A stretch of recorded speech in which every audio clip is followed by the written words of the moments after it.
What is the radius of the biggest aluminum coil of thickness T and density rho, which will still be able to float on the water surface of surface tension T? तर ब्रॅकेटमध्ये दिलेले G is acceleration due to gravity आणि हा question 2024ला आलेला होता. याचं ए option आहे 4T divided by 3 rho g t. B option आहे 3T divided by 4 rho g t. C option आहे 2T divided by rho g t आणि डी ऑप्शन आहे T divided by rho g t. तर आता या 4 ऑप्शनपैकी या क्वेश्चनचं correct answer काय असलं पाहिजे, तर आपण याला सॉल्व करूया आणि मग डिसाईड करूया. तर सर्वात पहिले आपल्याला काय करायचं आहे, तर या ठिकाणी आप फ्लोट करतो आहे. मग आपण एक काम करू, सरफेस टेन्शनचा फॉर्म्युला या ठिकाणी घेऊन टाकू. Surface tension is given bye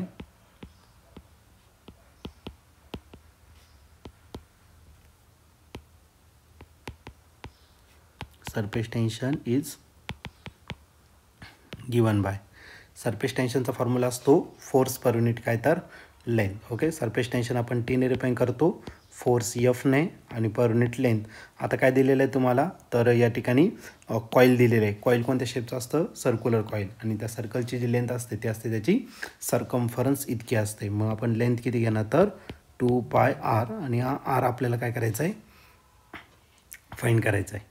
मग एक काम करतो, आता याच्यामध्ये हा जो फोर्स आहे आता तो फ्लोट करतो आहे, याचा अर्थ काय, किंवा मग एक काम करू, याच्यावरून फोर्सची व्हॅल्यू आपण या ठिकाणी फाइंड करून घेऊ. मग फोर्स इज इक्वल टू करायला 2πr इंटू करायला टी. याला आपण काय करू, इक्वेशन 1 कन्सिडर करू. ओके, आता द कॉईल काय होते, फ्लोट होते, म्हणजे याच्यावरती जो फोर्स लागणार आहे तो फोर्स म्हणजेच काय असणार, त्याचं स्वतःचं weight. Okay, force due to gravity. For the coil to float,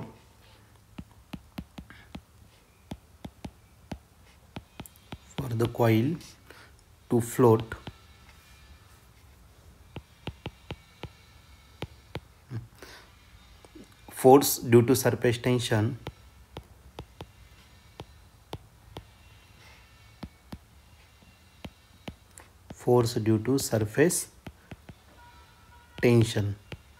याला कोण बॅलन्स करेल, should be equal to the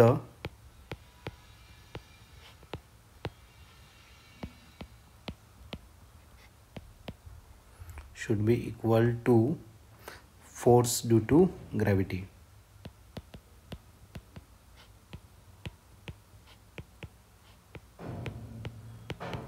म्हणजेच काय, तर त्याला वेट त्याचं बॅलन्स करेल. ओके, म्हणजे याचाच अर्थ काय, तर एफ इज इक्वल टू काय असेल, आपलं mg असेल. ठीक आहे, मग आता नेक्स्ट केसमध्ये इक्वेशन 1मध्ये आपण काय करू, राईट करून टाकू. एफच्या जागी काय टाकणार, तर mg टाकून देऊ. ठीक आहे, देअरफॉर इक्वेशन 1 बिकम्स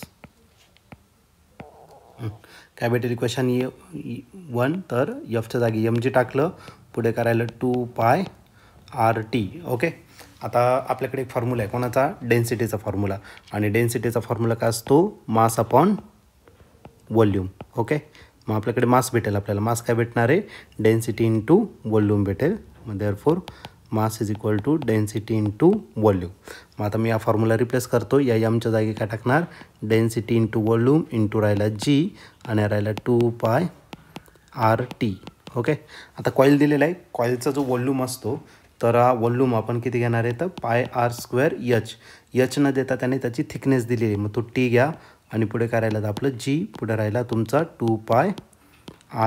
आता याच्यात ज्या गोष्टी कॅन्सल होतील त्या आपण या ठिकाणी कॅन्सल करून टाकू, जसं की इथला पाय आणि इथला पाय काय झाला, आपला कॅन्सल झाला. हे बघा, आपण रेडियस जी घेतली ती कॅपिटल आर घेतलेली आहे, मग इथं पण आपण काय करू, तर कॅपिटल आरच घेऊन टाकू. ठीक आहे, मारायला कॅपिटल आरचा स्क्वेअर. मग आता नेक्स्ट केसमध्ये काय होणार आहे, तर इथला एक आर आणि इथला एक आर काय झाला, कॅन्सल झाला, बाकी काही कॅन्सल होणार नाही. म्हणजे बाकी रिमेनिंग टर्म काय करा, रिराईट करा, रो, त्याच्यानंतर काय राहिला आर टी, आणि पुढे राहिला जी, आणि पुढे काय राहिलं फक्त 2t. आपलं काय फाईंड करायचं, रेडियस या ठिकाणी फाईंड करायचं आहे. मग बाकीचं इकडे डिवाईड करून टाका, मग आपली जी रेडियस असणार आहे ती किती भेटेल, तर 2t divided bye R, row इकडे येऊन जाईल, त्याच्यानंतर आर तसंच ठेवा, टी, आणि अजून करायला जी. तर हेच आपल्या क्वेश्चनचं फायनल आन्सर असेल. मग आपल्या त्या डिशची बिगेस्ट रेडियस किती असणार, तर 2t divided by rho t g. Okay, तरी त्याचं ऑप्शन असेल. तर आपण आता एक काम करू, ऑप्शन चेक करू आणि या 4 ऑप्शनपैकी कोणतं ऑप्शन करेक्ट आहे तर या ठिकाणी आपण डिसाईड करू. तर या ठिकाणी जर बघितलं तर ऑप्शन नंबर सी जो आहे तो या ठिकाणी आपला करेक्टली मॅच झालेला आहे. म्हणून या क्वेश्चनचा करेक्ट आन्सर काय असणार तर ऑप्शन सी असेल. आणि ऑप्शन सी म्हणजेच काय 2t divided by row GT हे काय असेल त्याचं फायनल आन्सर असेल.